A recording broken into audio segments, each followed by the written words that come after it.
নষ্ট পাইতাম না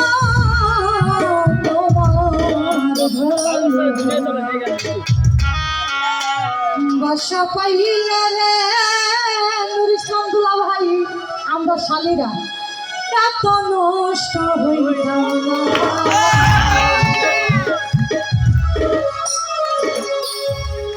যে আদেশ করছে ভাই নামটা কিন্তু আমি জানি না।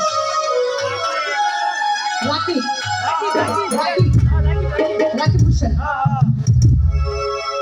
এত নষ্ট হইতাম না এত নষ্ট হইতাম না তোমার বলে বাসা পাইলা রে রাখি ভাই এত নষ্ট হইতাম না আমি তোমার ভালো বাসা পাইলা রে তুই সত্য ভাই এত নষ্ট হইতাম না এত নষ্ট হইতাম না এত নষ্ট হইতাম না তোমার ভালো বাসা পাইলা রে মনির ভাই এত নষ্ট হইতাম না আমি তোমার ভালো বাসা পাইলা রে দিলাম ভাই এত নষ্ট হইতাম না।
I'm